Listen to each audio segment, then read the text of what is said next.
மறுபடியுமாக உங்களோடு கர்த்தருடைய வார்த்தையை சத்தியங்களை பகிர்ந்து கொள்வதிலே நான் மிகுந்த மகிழ்ச்சி அடைகிறேன். சத்தியத்தை அறிவீர்கள், சத்தியம் உங்களை விடுதலையாக்கும் என்று எழுதப்பட்டிருக்கிறது. வாழ்க்கை முழுவதும் விடுதலையை 100க்கு 100 அனுபவிக்க வேண்டும் என்று கர்த்தர் விரும்புகிறார். எந்த கட்டுக்குள்ளையும் இருக்கக்கூடாது.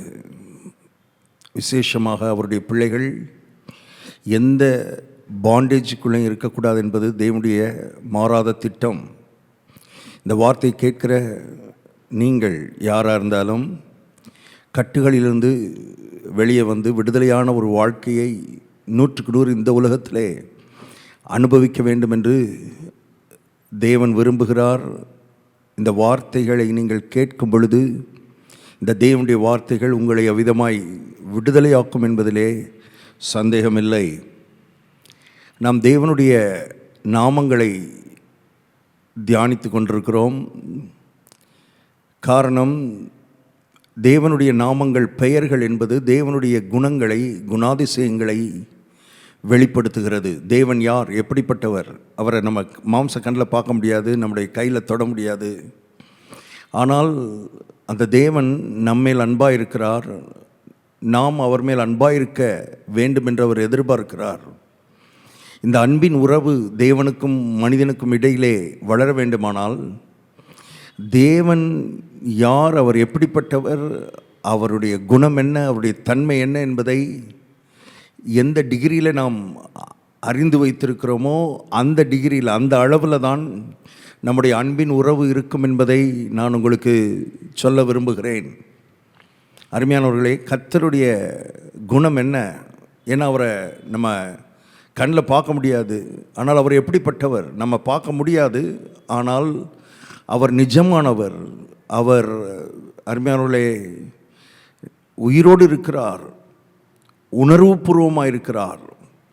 அவர் நம்மோடு இடைப்படுகிறவராக இருக்கிறார். நம்முடைய வாழ்க்கையோடு இடைப்படுகிறவராக இருக்கிறார். நம்மோடு நெருக்கமாய் உறவாடுகிறவராக இருக்கிறார். நாம் அவரோடு உறவாட முடியும், உறவாட வேண்டும், வளர வேண்டும். அப்படியானால் அவரை நாம் அறிந்து கொள்ளணும். அவர் யார் என்பதை, அவரை குறித்த ஒரு வெளிப்பாடு, அவரை குறித்த ஒரு வெளிச்சம் நமக்குள்ளே இருந்தால் தான் அவரை நெருங்கி நாம் பழக முடியும். ஏனென்றால் நம்முடைய மைண்ட் செட்டு, மனிதனுடைய மைண்ட் செட் எப்படி இருக்குதுன்னா, கடவுள் அப்படின்னு சொன்னோடனே அவர் கண்ணை குத்திவிடுவார். இதுதான் மக்களுக்கு தெரிஞ்சிருக்குது. அல்லது கிறிஸ்தவ மக்களுக்கு என்ன தெரிஞ்சிருக்குதுன்னா, நம்ம பாவம் செய்யக்கூடாது, பாவம் செஞ்சால் நரகத்தில் தள்ளிப்படுவார், இவ்வளவு தான் தெரிஞ்சு வச்சுருக்கு. கடவுள்னா இவ்வளோ தான் தெரிஞ்சு வச்சுருக்குறாங்க. இதை தாண்டி இந்த தேவனை குறித்த எதுவுமே மக்களுக்கு தெரியவில்லை. ஆகவே அவருடைய ஜெபம், அவருடைய வேத வாசிப்பு, அவர்களுடைய ஆலய ஆராதனைக்கு செல்லுதல், இவைகள் எல்லாமே ஏதோ ஒரு பயத்தின் அடிப்படையில், வேறு வழி இல்லைன்னா நமக்கு தண்டனை வந்துடும், அப்படிப்பட்ட ஒரு கண்ணோட்டத்திலே இவைகளெல்லாம் அனுசரிக்கப்பட்டு கொண்டிருக்கிறது. ஆகவே இவைகள் என்னவாய் மாறிவிட்டது? கிறிஸ்தவ மத சடங்குகளாய் மாறிவிட்டது. இதைத்தான் கர்த்தர் வெறுக்கிறார் என்பதை தெரிந்து கொள்ளுங்கள். மத சடங்குகளை கர்த்தர் வெறுக்கிறார். அது ஜெபமாக இருக்கலாம், உபவாசமாக இருக்கலாம், சர்ச்சுக்கு போகிறதா இருக்கலாம், ஆராதிக்கிறதா இருக்கலாம், பாட்டு பாடுறதா இருக்கலாம், என்னவா இருந்தாலும் அதுக்குள்ளே அன்பு இல்லை என்றால், அன்பின் உறவு இல்லை என்றால் அது வெற்று மத சடங்குகள். அதனால் ஒரு பிரயோஜனம் கிடையாது. இன்னும் சொல்லப்போனால் அதை கர்த்தர் வெறுக்கிறார். உடைய வீண் காணிக்கைகள், வீண் பண்டிகைகள் எனக்கு என்னத்திற்கு என்று கேட்கிறார். ஏன்னா அவருக்கு பண்டிகையும் காணிக்கையும் ஆராதனையும் பாட்டும் ஜெபமும் இது அவருக்கு தேவையில்லை. இவைகளின் வழியாக அன்பு போகுதான்றது ரொம்ப ரொம்ப முக்கியம். நாம் தேவனை நேசிக்கிறோமா, இதுதான் மிக மிக முக்கியம். இப்போ கர்த்தர் நாம் அன்பு செலுத்துறதுக்கு முன்னால் அவர் நம்மிடத்திலே அன்பு செலுத்தி விட்டார். கல்வாரி சிலுவை அதற்கு ஆதாரம், அடையாளம். சிலுவையை பாருங்கள். நாம் பாவிகளாக இருக்கையில் கிறிஸ்து நமக்காக மரித்ததினாலே தேவன் நம்மேல் வைத்த தமது அன்பை விளங்க பண்ணினார் என்று வேதம் சொல்லுகிறது. அன்பை கர்த்தர் விளங்க பண்ணிவிட்டார். எப்படி? சிலுவையிலே இரத்தத்தை சிந்தினதன் மூலமாக, மரித்ததன் மூலமாக நம்மேல் வைத்த அன்பை விளங்க பண்ணிவிட்டார். இப்போது அன்பு கூர்ந்த அந்த தேவன் யார்? அவருடைய தன்மை என்ன, அவர் என்னவெல்லாம் செய்கிறார், எப்படியெல்லாம் நம்முடைய வாழ்க்கையில் இடைபடுகிறார் என்பதை அறிய அறிய அறிய அறிய அவர் மேலே நமக்கு இன்னும் அன்பு பெருகிறது, இன்னும் பாசம் பெருகிறது, இன்னும் அவரை பற்றி பிடிக்க வேண்டும், இன்னும் அவரோடு நேரத்தை செலவழிக்க வேண்டும், இன்னும் அவரிடத்தில் நெருங்க வேண்டும் என்கிற உணர்வு நமக்குள்ளே ஏற்படுகிறது. இதுதான் கிறிஸ்தவ வாழ்க்கை, இதுதான் ஆவிக்குரிய வாழ்க்கை. இப்படி இருக்க வேண்டும் என்றுதான் கர்த்தர் எதிர்பார்க்கிறார்.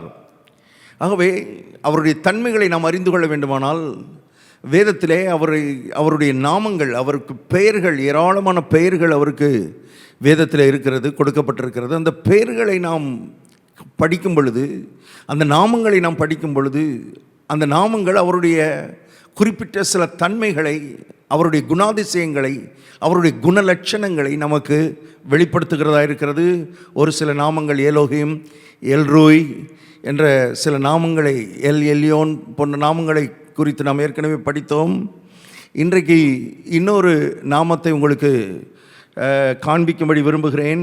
ஆதியாகமம் 17ஆம் அதிகாரத்திலே 1வது வசனம் வாசிக்கிறேன். ஆபிராம் 99 வயதான போது கர்த்தர் ஆபிராமுக்கு தரிசனமாகி, நான் சர்வ வல்லமையுள்ள தேவன், நான் எல் ஷடாய், நீ எனக்கு முன்பாக நடந்து கொண்டு உத்தமனாயிரு, நான் உனக்கும் எனக்கும் நடுவாக என் உடன்படிக்கையை ஏற்படுத்தி உன்னை மிகவும் திரளாய் பெருக பண்ணுவேன் என்றார். இது ஒரு சர்வ வல்லமையுள்ள தேவன் என்று மொழிபெயர்க்கப்பட்டிருக்கிற அந்த வார்த்தை எபிரேய பாஷையிலே எல் ஷடாய் என்று எழுதப்பட்டிருக்கிறது. எல் ஷடாய் என்பது அவருடைய ஒரு நாமம், அவருக்கு கொடுக்கப்பட்டிருக்கிற ஒரு பெயர். ஐ ஆம் எல் ஷடாய். இந்த நாளிலே இந்த எல் ஷடாய் என்ற நாமமுடைய தேவன் உங்கள் வாழ்க்கைக்குள்ளே வெளிப்படுவாராக, எல் ஷடாயாக வெளிப்படுவாராக. எல் ஷடாய் என்றால் அங்கே நமக்கு கொடுக்கப்பட்டிருக்கிற தமிழ் அர்த்தம் சர்வ வல்லமை உள்ள தேவன். வல்லமை உள்ள தேவன் அல்ல, சர்வ வல்லமை, சர்வ சக்தி படைத்தவர்.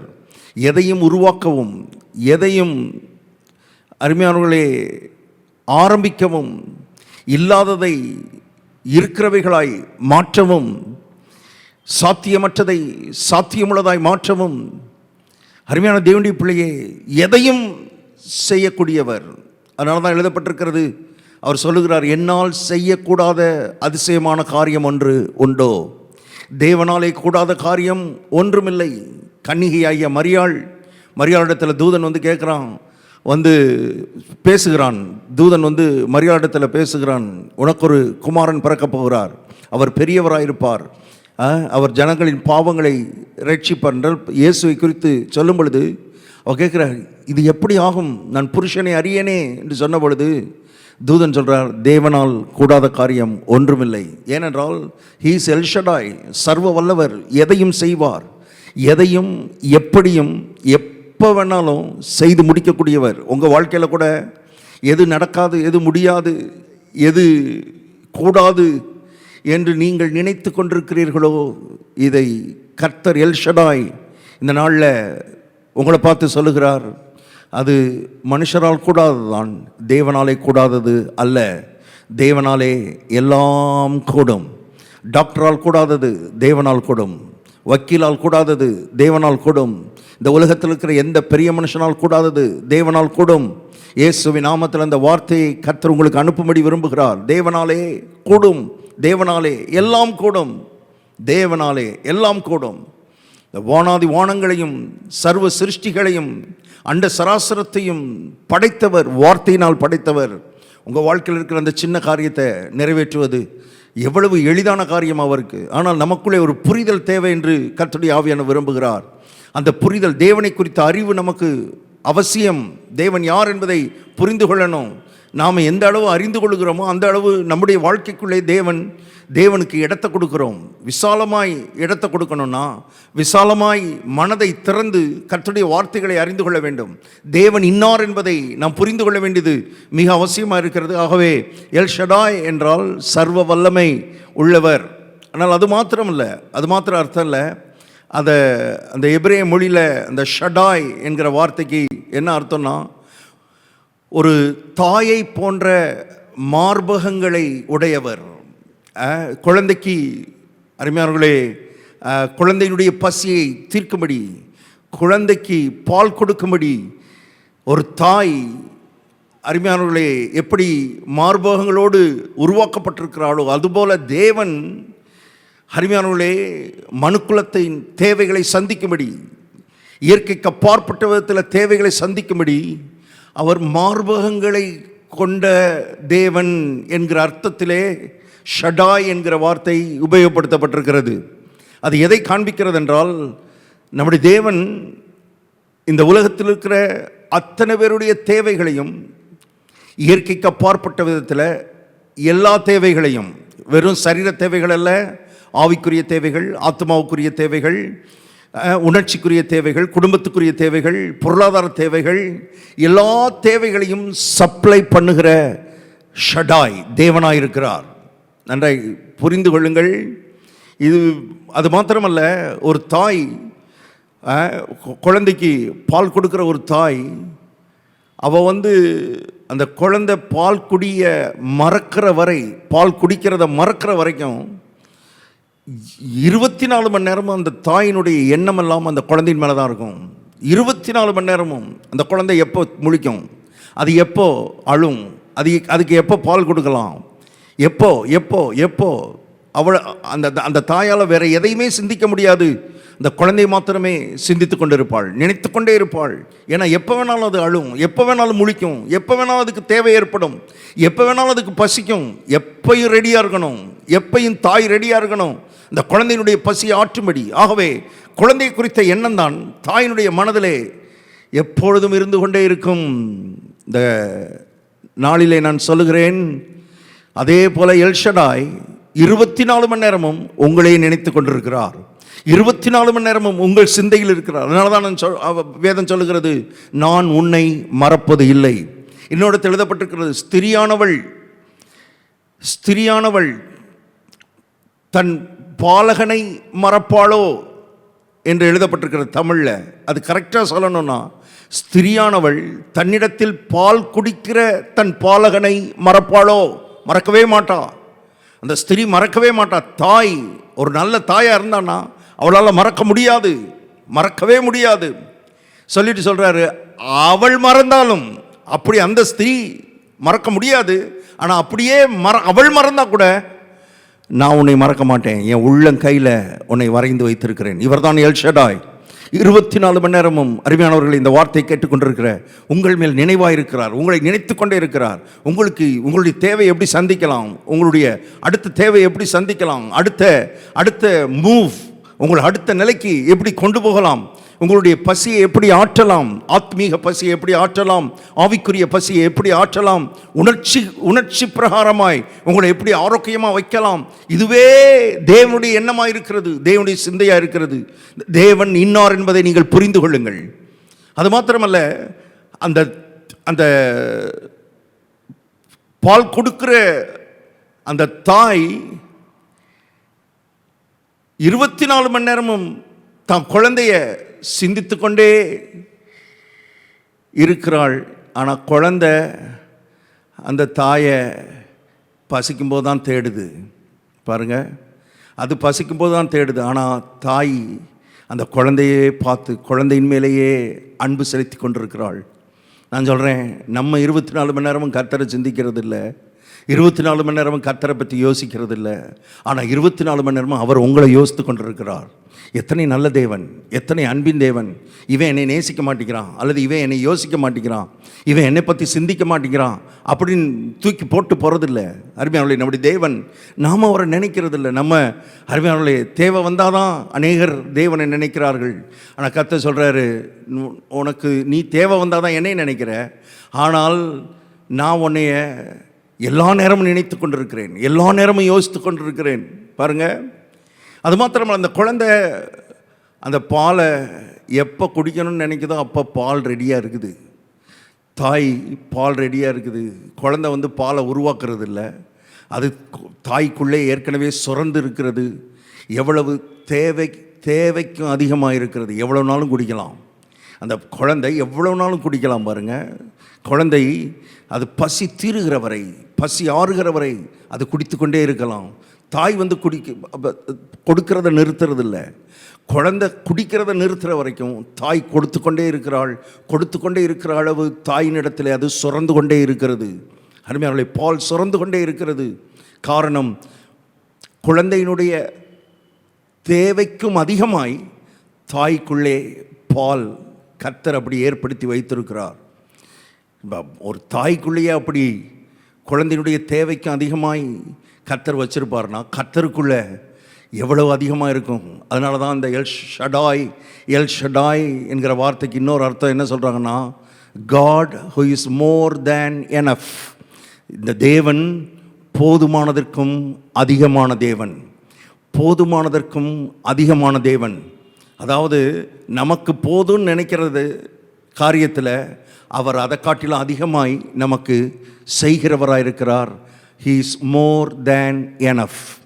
பாருங்கள், இன்றைக்கி உலகத்தில் மனிதனுடைய வாழ்க்கையை பார்த்தா அருமையானவர்களே, நான் சொல்கிறதுக்கும் அதுக்கும் சம்மந்தமே இல்லாமல் இருக்குது. ஏன்னா மனிதனுடைய வாழ்க்கையில் பொதுவாய் நாட் எனஃப் இந்த நிலையில் தான் வாழ்ந்து கொண்டிருக்கிறார்கள்.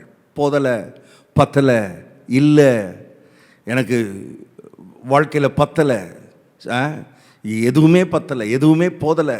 இதுதான் உலகம். இந்த உலகத்தை, இன்றைக்கி இருக்கிற உலகத்தை வச்சு, இன்றைக்கி இருக்கிற மனிதனுடைய வாழ்க்கையை வச்சு கர்த்தர் இன்னார் என்கிற முடிவுக்கு வரக்கூடாது. கர்த்தர் யார் என்பதை நீங்கள் அறிந்து கொள்ள வேதத்தை படிக்க வேண்டியது மிக அவசியம். கர்த்தருடைய வார்த்தை தான் அவரை நமக்கு அருமையானவர்களே விவரிக்கிறது, அவரை நமக்கு வெளிப்படுத்துகிறது. இது வந்து உலகம், நாட் எனஃப் வேர்ல்டு, பத்தலை பத்தலை போதலை போதலை, இது உலகம். இந்த உலகத்தில் இன்னும் சிலர் இருக்கிறாங்க, அதில் பொதுவாக கிறிஸ்தவர்களை சொல்லலாம். அவங்களுக்கு என்னென்னா ஜஸ்ட் எனஃப், நாட் எனஃப் ஒரு கூட்டம், அது ஒரு நிலை. அதுக்கு அடுத்த நிலை என்னென்னா ஜஸ்ட் எனஃப், போதும், இருக்கிறது போதும், இந்த அளவு இருக்குது, போதுமான அளவு இருக்குது, ஏதோ இருக்குது, ஏதோ வண்டி ஓடுது, அந்த ஒரு கூட்டம், அப்படி ஒரு நிலை. ஆனால் தெய்வீக நிலை என்ன? தேவனுடைய நிலை என்ன? தேவனுடைய மனது என்ன? தேவனுடைய எண்ணம் என்ன? தேவன் எப்படி, அவர் எப்படி இடைபடுகிறார், ஈடுபடுகிறார், அவர் எப்படி டீல் பண்ணுகிறார் அப்படின்னா மோர் தேன் எனஃப். அதான் தேவனுடைய எண்ணம், தெய்வீகமான எண்ணம். மனதை இந்த நாட்களை விசாலமாக்க வேண்டும் என்று கர்த்தருடைய ஆவியானவர் விரும்புகிறார். தேவனைப் போல சிந்திக்க பழக வேண்டும், தேவனைப் போல எண்ண பழக வேண்டும். தேவன் யார் என்பதை வேதத்தை பார்த்து கற்றுக்கொள்ள வேண்டியது மிக அவசியமாக இருக்கிறது.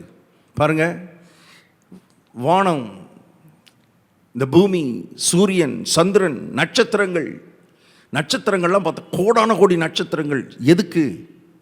யார் கேட்டா எதுக்கு இத்தனை நட்சத்திரங்கள்? இத்தனை நட்சத்திரங்கள், எத்தனை billions and billions of stars. எதற்காக? Simple, very simple. தேவன் தான் யார் என்பதை வெளிப்படுத்துவதற்காகத்தான் உருவாக்கி வைத்திருக்கிறார். வானங்கள் தேவனுடைய மகிமையை வெளிப்படுத்துகிறது. அவர் போதுமானதற்கும் அதிகமானவர் என்பதை மனுஷன் புரிஞ்சுக்கிறணும். யார் கேட்டால் யாருக்கு தேவை, எதுக்கு, ஏன்? எதுக்கு ஏன் இல்லை, அவர் அப்படி தான். கர்த்தர் உருவாக்குனா அப்படி தான் உருவாக்குவார். கர்த்தர் சிருஷ்டித்தா அப்படி தான் சிருஷ்டிப்பார். கர்த்தர் யார் என்பதை நீ புரிந்து கொள்ள வேண்டும். கர்த்தர் எல் ஷடாய் என்பதை நீ புரிந்து கொள்ள வேண்டும். எல் ஷடாய் செஞ்சால் அப்படி தான் செய்வார். அதான் பாயிண்ட்டு, அதான் பாயிண்ட்டு. 2 பேர் ஏதேன் தோட்டத்துக்குள்ள, ஆயிரக்கணக்கான விருட்சங்கள். எதுக்கு 2 பேருக்கு அவ்வளவு? அது அவங்களுக்கு எவ்வளவுன்றது இப்போ முக்கியம் இல்லை. அதை செய்கிறது யார் என்பதை கவனிக்கும்படி கர்த்தரை செய்து சிருஷ்டித்து வைத்திருக்கிறார். மோர் தென் எனஃப். நான் எல்ஷடா என்பதை நீ புரிந்து கொள்ள வேண்டும். 2 பேருக்கு இவ்வளவு தேவையா? அதனால தான் கர்த்தர் மனுஷங்கிட்ட ஆலோசனை கேட்கல. அவர் எல்லாவற்றையும் சிருஷ்டித்து தான் மனுஷனை உருவாக்கினார். ஏன்னா அவர் எல்ஷடாய், போதுமானதுக்கும் அதிகமானவர். 2 பேர். 4 ஆறு ஓடுகிறது, 4 ஆறு ஓடுகிறது. எதுக்கு? வை? இதெல்லாம் அவர் யார் என்பதை மனிதன் விளங்கிக் கொள்ள வேண்டும். தேவன் யார் என்பதை, உலகத்தை படைத்த தேவன், உங்களை படைத்த தேவன் யார் என்பதை புரிந்து கொள்ளும்படி, மனம் விசாலமாகும்படி, எண்ணங்கள் விசாலமாகும்படி கர்த்தர் இவைகளை படைத்து வைத்திருக்கிறார். கவனியுங்கள், அதை பார்க்கும் பொழுது இவ்வளவு தேவையில்லையே, இவ்வளவு எதுக்குன்னா அவர் எல்ஷடாய், அவர் போதுமானதுக்கும் அதிகமானவர். இப்போ கவனிங்க, இந்த ஆபிரகாம் இடத்துல கர்த்தர் எல்ஷடாய்னு வெளிப்படுத்தினாரே, இந்த ஆபிரகாமுடைய நிலையை பார்த்தாலே நமக்கு இந்த எல்ஷடாய் போதுமானதுக்கும் அதிகமானவர் எப்படி தன்னை வெளிப்படுத்தினார், எப்படி கிரியை செய்தார் என்பது நமக்கு விளங்கும். வாசிக்கிறேன், சொல்கிறார், நான் சர்வ வல்லமையுள்ள தேவன், நீ எனக்கு முன்பாக நடந்து கொண்டு உத்தமனாயிரு, நான் உனக்கும் எனக்கும் நடுவாக என் உடன்படிக்கையை ஏற்படுத்தி உன்னை மிகவும் திரளாய் பெருக பண்ணுவேன் என்றார். இதை சொல்லும் பொழுது ஆபிரகாமுக்கு ஒரு குழந்தை கூட கிடையாது. இப்போ ஆபிரகாமுடைய எண்ணமெல்லாம், விருப்பமெல்லாம், எனக்கு ஒரு குழந்தை கொடுத்தா போதும், இட்ஸ் எனஃப். ஒரு குழந்தை கொடுத்தா நான் ஜீவகாலமெல்லாம் உங்களுக்கு நன்றியாக இருப்பேன். ஒரு குழந்தை கொடுத்தா போதும். அதான் ஆபிரகாமினுடைய எண்ணம், சாராளுடைய எண்ணம். இதை கேட்டுக்கொண்டிருக்கிற உங்களில் பலர் கூட இப்படி, இந்த ஒரு சின்ன காரியம் நடந்துட்டா அது போதும், இந்த ஒரு வியாதி சுகமாயிட்டா இது போதும், இந்த தேவை சந்திக்கப்பட்டா அது எனக்கு போதும், அப்படிப்பட்ட நிலைமையில் நீங்கள் அதை கேட்டுக்கொண்டிருக்கலாம். ஆனால் நான் உங்களுக்கு பேசுகிற, நான் உங்களுக்கு காண்பிக்கிற இந்த தேவன், நீங்கள் போதும்னு சொல்கிறத காட்டிலும் அதிகமாய் உங்களுக்கு செய்கிறவர் என்பதை நான் காண்பிக்க விரும்புகிறேன். இந்த ஆபிரகாமுக்கு ஒரு குழந்தை இருந்தால் போதும், ஒரு குழந்தை கொடுத்தா போதும் ஆண்டவரே, அதுவே எங்கள் ஜீவகாலமெல்லாம் எங்கள் நிந்தையை நீக்கும், எங்கள் அவமானத்தை மாற்றும், எங்கள் தலைக்குனிவை மாற்றும். ஒரு குழந்தை இருந்தால் அதுவே போதும். ஆனால் கர்த்தர் ஒரு குழந்தைய கொடுப்பேன்னு சொல்லலை. என்ன சொல்கிறார் பாருங்கள், உன்னை பெருக பண்ணுவேன்னு சொல்லலை. வார்த்தைகளை கவனிக்கணும். தேவன் பேசுகிற வார்த்தைகளை கவனியுங்கள். பேசுகிறவர் தேவன். இது தேவனுடைய வாயிலிருந்து புறப்படுகிற வார்த்தை. ஒவ்வொரு வார்த்தையும் நம்மை பிழைப்புட்டுகிற வார்த்தை, மனதை விசாலமாக்குகிற வார்த்தை. கவனிங்க, உன்னை பெருக பண்ணுவேன்னு சொல்லலை, உன்னை மிகவும் திரளாய். எத்தனை வார்த்தை போடுறாரு பாருங்க. உனக்கு ஒரு குழந்தைய கொடுப்பேன்னாலே போதும், இல்லை அதையும் தாண்டி உன்னை பெருக பண்ணுவேன்னா அதுவே நமக்கு மோர் தென் எனஃப். உன்னை பெருக பண்ணுவேன்னு சொல்லிட்டாலே மோர் தென் எனஃப். அவர் அதையும் நிறுத்தலை, உன்னை பெருக பண்ணுவேன் இல்லை, மிகவும் திரளாய் பெருக பண்ணுவேன். எத்தனை வார்த்தை! ஏன் இத்தனை, ஏன் இவ்வளவு பெரிய பெருக்கம்? ஒரு குழந்தை கூட இல்லாதவனுக்கு ஒரு குழந்தை கொடுத்தா போதும், அது அவனுக்கு போதும், கொடுக்கிறவருக்கு போதாது.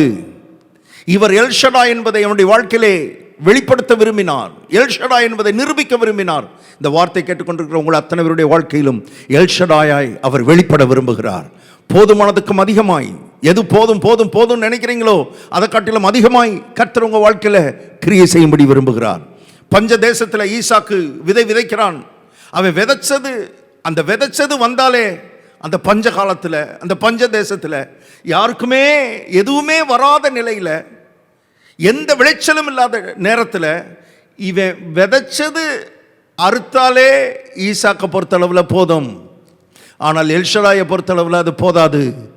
ஆகவே ஈசாக்குக்கு கர்த்தர் அவன் விதைச்ச அளவின்படி அல்ல, 100 மடங்கு பலன் கொடுத்தார். 100 மடங்கு விளைய வைத்தார். ஏன்? இவர் எல்ஷடாய், இவர் போதுமானதுக்கும் அதிகமானவர், இவர் மோர் தேன் எனஃப். வேதம் முழுவதும் ஆதியாமத்திலிருந்து வெளிப்படுத்தின விசேஷம் வரைக்கும் பல உதாரணங்களை நான் காண்பிக்க முடியும். இப்படிதான் கர்த்தர் மனிதனோடு இடைபடுகிறார், இப்படிதான் கர்த்தர் மக்களுக்கு அவர் ஆசீர்வாதங்களை தருகிறார், இப்படிதான் கர்த்தர் பெருக பண்ணுகிறார். போதும் இல்லை, போதுமானதுக்கும் அதிகமாய் கர்த்தர் செய்கிறவர், போதுமானதுக்கும் அதிகமாய் பெருக பண்ணுகிறவர். பாருங்க, விளைய பண்ணுகிறவர். அவன் விதைச்சது வந்தால் போதும். ஆனால் இவர் சொல்கிறாரு, நான் போதுமானதுக்கு அதிகமானவர், அதனால் 100 மடங்கு நான் உனக்கு பலனை தரப்போகிறேன். 100 மடங்கு. அருமையான தேவனுடைய பிள்ளை, ஒரு தீர்க்கதரிசியின் மனைவி, தீர்க்கதரிசி கடனை வச்சுட்டு போயிட்டான் பாருங்க. தீர்க்கதரிசியின் மனைவி எலிசா தீர்க்கதரிசி இடத்துல கேட்குறா, சொல்கிறா, இந்த மாதிரி வீட்டுக்காரர் கடன் வச்சுட்டு போயிட்டாரு, கடைக்காரன் என் பிள்ளைகளை அடிமையாக கொண்டு போகிறதுக்கு வந்திருக்கிறாங்க ஐயா, ஏதாவது செய்யுங்க. இப்போ தீர்க்கதரிசி கேட்குறாரு, உன்னிடத்தில் என்ன இருக்கிறது? அவர் சொல்கிறான், என்கிட்ட ஒரே ஒரு குடம் எண்ணெய் இருக்குது. நீங்கள் வேதத்தை வாசித்து பாருங்கள், சொல்கிறாரு, பாத்திரங்களெல்லாம் வாங்கி எண்ணெயை ஊற்று, ஊற்ற ஊற்ற ஊற்ற ஊற்ற எண்ணெய் வழிந்து ஓடுகிறது. பாத்திரங்கள் நிரம்பி நிரம்பி நிரம்பி நிரம்பி எத்தனை பாத்திரம் இருந்துச்சோ அத்தனை பாத்திரம் நிரம்புது. கடைசியில் பாத்திரம் இல்லைன்னு சொன்ன பிறகுதான் எண்ணெய் நின்றுச்சு.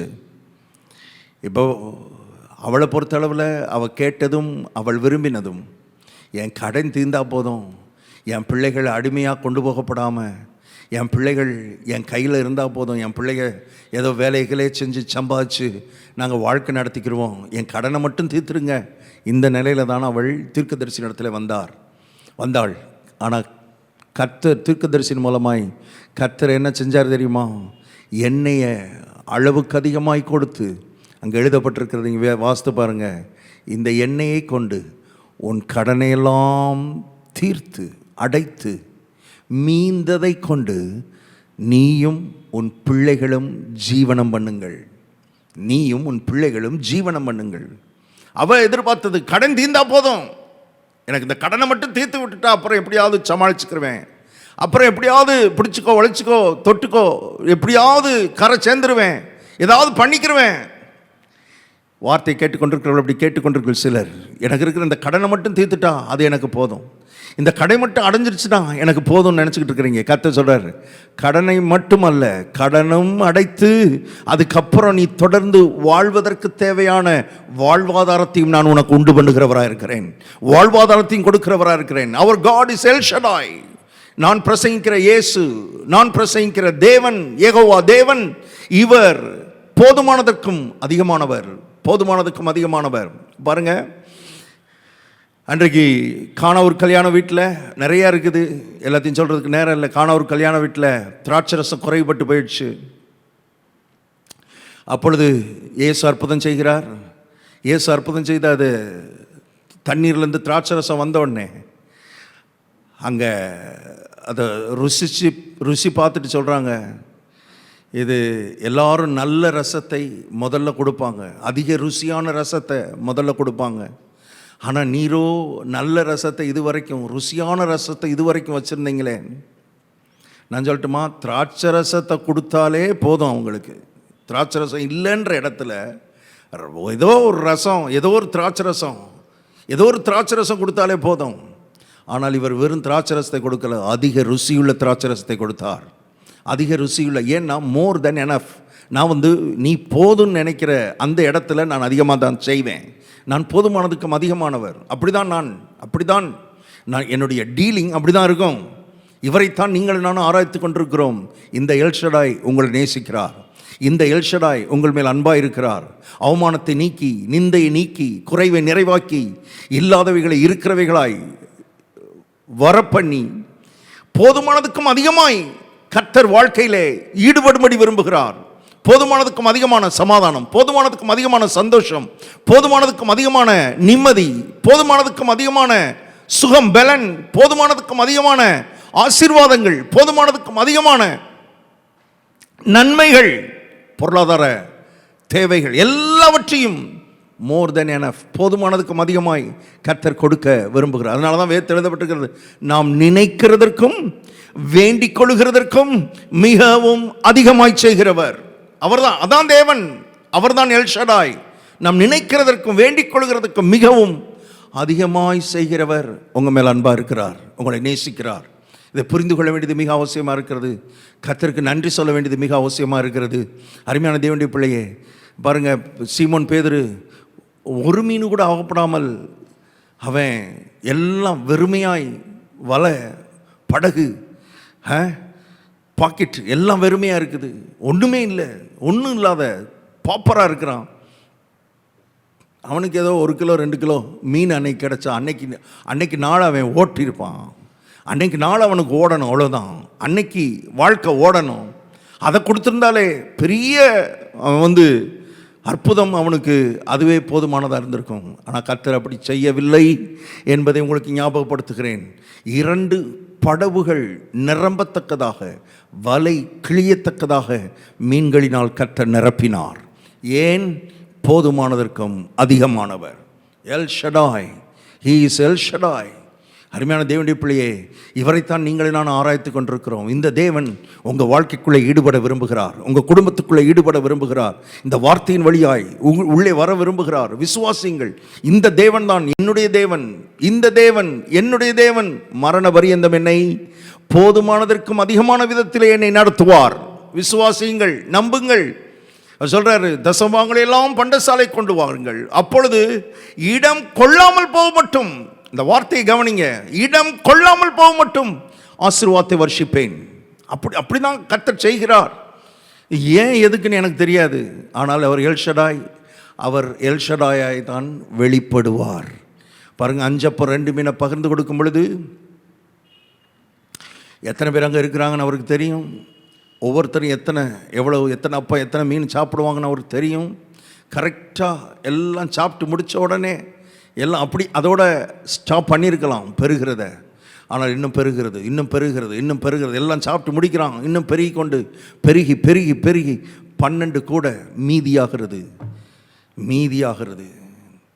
எல்லாரும் சாப்பிட்டு முடித்தாலே போதுமே, கர்த்தருக்கு போதாது. அவர் போதுமானதுக்கு அதிகமானவர். அவர் மீதி எடுக்க விரும்புகிறார். மீதியான துணிக்கைகளை கர்த்தர் எடுக்க விரும்புகிறார். இவர்தான் தேவன், இவர்தான் இயேசு, இவர்தான் உங்கள் மேலே அன்பாயிருக்கிறார், உங்களுக்காக ஜீவனை கொடுத்தவர், இரத்தத்தை சிந்தினவர் இவர்தான் என்பதை நான் உங்களுக்கு ஞாபகப்படுத்துகிறேன். அருமையான தேவனுடைய பிள்ளைகளே, மனது விசாலமாகட்டும், எண்ணங்கள் விசாலமாகட்டும், சிந்தை விசாலமாகட்டும். பாருங்கள், அது மாத்திரம் இல்லை, நீங்கள் வெளிப்படுத்தின விசேஷம், அதை மட்டும் சொல்லி முடிக்கிறேன். வெளிப்படுத்தின விசேஷத்தில் பரலோகத்தை குறித்து எழுதப்பட்டிருக்கிறது. அந்த பரலோகத்தை கர்த்தர் நமக்காக ஆயத்தப்படுத்தி கொண்டிருக்கிறார், ஆயத்தப்படுத்தி வச்சிருக்கிறார். தெருவெல்லாம் சுத்த பொன்னால் தெருவை போட்டு, அஸ்திபாரங்கள் அத்தனையும் ரத்தினங்களால், அருமையானவர்களே, ஒவ்வொரு அடுக்கும் ஒரு ரத்தினம், வைரம், வைடூரியம், பத்மராகம், இப்படி எல்லாத்தையும் போட்டு வச்சிருக்கிறார். இதெல்லாம் நம்ம கேட்டோமா? நமக்கு பரலோகம்னு ஒரு இடம், அவருடைய பிரசன்னம், அவர் இருக்கிற இடம்னு ஒன்று இருந்தாலே நமக்கு போதும். ஆனால் அவருக்கு போதாது. அவர் போதுமானதுக்கும் அதிகமானவர். நாம் நினைக்கிறதற்கும், எண்ணுகிறதற்கும், கற்பனை காண்கிறதற்கும், சொப்பனம் காண்கிறதற்கும் மிகவும் அதிகமாய் உங்கள் வாழ்க்கைக்குள்ளே கிரியை செய்ய விரும்புகிறார். ஆதியிலிருந்து, ஏதேனிலிருந்து பரலோகம் வரைக்கும் இப்படி தான் கர்த்தர் ஈடுபடுகிறார் என்பதை நான் உங்களுக்கு வேதத்திலிருந்து காண்பித்திருக்கிறேன். அருமையான தேவனுடைய பிள்ளை, இப்போது நீங்கள், நான் போதுமானதுக்கும் அதிகமாய் அவரை நேசிக்க வேண்டும். போதுமானதுக்கு அதிகமாய் அவரோட நேரத்தை செலவழிக்கணும். போதுமானதுக்கு அதிகமாய் அவருடைய வார்த்தைகளை கேட்கணும். போதுமானதுக்கு அதிகமாய் அவருடைய சமூகத்தில் அமர்ந்திருக்கணும். இப்படிப்பட்ட இடத்துக்கு, இப்படிப்பட்ட ஒரு அர்ப்பணிப்புக்கு வர வேண்டும் என்று கர்த்தர் எதிர்பார்க்கிறார். நான் ஏதோ ஞாயிற்றுக்கிழமை ஒரு நேரம் போனால் போதும், இதெல்லாம் கழுவுங்க, அதுக்கு தான் கர்த்தர் பேசிக்கிட்டு இருக்கிறார். இது மதம், இது மதம் இல்லை. இவர் ஒரு நபர், இவர் ஒரு தேவன், இவர் ஒரு ஆள். பாருங்கள், இஸ் அ பர்சன். எப்படிப்பட்டவர்? போதுமானதுக்கும் அதிகமாய் நம்முடைய வாழ்க்கையில் கிரியை செய்ய விரும்புகிறார். போதுமானதுக்கு அதிகமாய் கொடுக்க விரும்புகிறார். போதுமானதுக்கு அதிகமாய், அருமையானவர்களே, இயற்கைக்கு அப்பாற்பட்ட விதத்தில் பெருக பண்ண விரும்புகிறார். இவர்தான் இன்றைக்கும் பலரை அவிதமாய் கர்த்தர் ஆசீர்வதித்திருக்கிறார், ஆசீர்வதித்து கொண்டே இருக்கிறார்.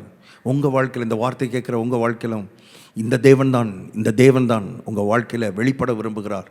இந்த தேவன் தான் உங்கள் மேலே அன்பாக இருக்கிறார். இந்த தேவனை போதுமானதுக்கு அதிகமாக நேசிப்பீங்களா? முழு இருதயத்தோடு, முழு ஆத்மாவோடு, முழு பலத்தோடு இந்த தேவனை நேசிக்காமல் வேறு யாரை நேசிக்க போகிறோம்? பாருங்கள், நமக்கு ஏதாவது மனுஷன் செய்யணுன்னா, அருமையானவர்களே, ரொம்ப அளந்து, ரொம்ப யோசித்து அப்படி தான் செய்வாங்க. ஏன்னா அவங்ககிட்டே இருக்காது. அவங்ககிட்ட இருந்தால் தானே செய்ய போகிறாங்க, மனுஷங்கிட்ட இருந்தால் தானே செய்ய போகிறாங்க. நம்முடைய தேவனிடத்தில் கொட்டி கிடக்கிறது. 800 கோடி பேருக்கு கொடுத்தாலும் கொடுத்து முடிக்க முடியாது. இன்னொரு 800 கோடி பேருக்கும் கொடுக்க அவரிடத்திலே எல்லாமே கொட்டி கிடக்கிறது. எல்லாவற்றாலும் நிரப்புகிறவர் நம்முடைய தேவன். எல்லா நிறைவுக்கும் சொந்தக்காரர், பரிபூர்ணமானவர். அவரிடத்தில் குறைவே கிடையாது. அன்புக்கு குறை இல்லை. அருமையானவர்களே, சமாதானத்துக்கு குறை இல்லை. சுகத்துக்கு குறை இல்லை, பலனுக்கு குறை இல்லை, பணத்துக்கு அவர்கிட்ட குறை இல்லை, செல்வத்துக்கு அவரிடத்தில் குறை இல்லை, அவரிடத்தில் ஞானத்துக்கு குறை இல்லை, புத்திக்கு குறை இல்லை. எல்லாவற்றையும் போதுமானதுக்கும் அதிகமாய் கர்த்தர் நமக்கு கொடுக்கிறார். கர்த்தர்கிட்ட சொல்லுங்கள், ஆண்டவரே நான் போதுமானதுக்கு அதிகமாய் உம்முடைய சமூகத்தில் நேரத்தை செலவழிக்கிறேன். போதுமானதுக்கு அதிகமாய் நான் உம்மோடு கூட உறவாட விரும்புகிறேன். இன்னும் அதிக நேரம், இன்னும் அதிகமாய், இன்னும் கொஞ்சம் அதிகமாய், இன்னும் கொஞ்சம் அதிகமாய், இன்னும் கிட்டி நெருங்கி சேர என்னை அர்ப்பணிக்கிறேன். இன்னும் நான் உண்மை அறியணும். அது ஒரு பாட்டு இருக்குது பாருங்கள், இன்னும் உண்மை அறியணுமே, இன்னும் கிட்டி சேரணுமே. இன்னும் 25 வருஷம் கழித்தாலும் அப்பையும் சொல்லணும், இன்னும் உண்மை அறியணுமே, இன்னும் கிட்டி சேரணுமே. இன்னும் இன்னும் இன்னும் இன்னும் இன்னும் ஆழமாய், இன்னும் அதிகமாய், இன்னும் கருத்தாய் அவரை நெருங்கும்படி கர்த்தர் ஒரு அழைப்பு கொடுக்கிறார். ஜெபிப்போம். Thank you father. நன்றி சொல்லுங்கள். போதுமானதுக்கும் அதிகமான தேவன், எல் ஷடாய் என்னும் நாமம் உள்ளவர், போதுமானதுக்கும் அதிகமாய் நம்முடைய வாழ்க்கையில் எல்லாவற்றையும் செய்தவர், தம்முடைய குமாரனை அனுப்பி இரத்தத்தை சிந்தி தன்னுடைய முழு உயிரையும் ஜீவனையும் நமக்காக கொடுத்து போதுமானதுக்கும் அதிகமாய் நமக்கு கிடைக்க வேண்டிய எல்லாவற்றையும் கிடைக்க பண்ணிவிட்டு செஞ்சிருக்கிறார். What a God, what a mighty God we serve, what a good God we serve. எவ்வளவு நல்ல தேவன், எவ்வளவு வல்லமை உள்ள தேவன், எவ்வளவு அன்பின் தேவன். இவரை நெருங்குவோம், இவரை பற்றி பிடிப்போம், இவரை இன்னும் ஆராதிப்போம், இன்னும் துதிப்போம். நல்ல பிதாவை நாங்களும் துதிக்கிறோம். போதுமானதுக்கு அதிகமானவரே, நீர் பேசின வார்த்தைகளுக்காய் ஸ்தோத்திரம். இந்த வார்த்தைகள் நம்முடைய பிள்ளையுடைய வாழ்க்கையில் வெளிப்பாடாக வெளிச்சமாக மாறட்டும்.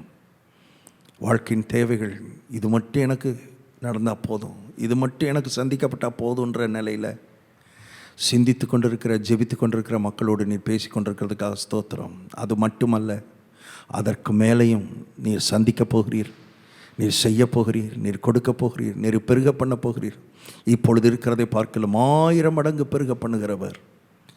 உம்முடைய பிள்ளைகளுடைய வாழ்க்கையில் விதமாக எல்லா ரீதியிலும் பெருகட்டும், வாழ்ந்திருக்கட்டும். அவ்விதமாய் பெருகும் பொழுது உம்மிடத்திலிருந்து ஆசீர்வாதங்களை அவர்கள் பெற்றுக்கொள்ளும் பொழுது இன்னும் அதிகமாய் உம்மை கிட்டி நெருங்கி சேரட்டும், இன்னும் அதிகமாய் உம்மை பாடட்டும், ஆராதிக்கட்டும். கர்த்தாவை இன்னும் அதிகமாய் உம்மை நேசிக்கட்டும், அன்பின் உறவிலே வளரட்டும். தொடர்ந்து நீர் எங்களோடு கூட பேசும். இயேசு கிறிஸ்துவின் நாமத்தில் ஜெபிக்கிறோம் பிதாவே. ஆமென், ஆமென். God bless you.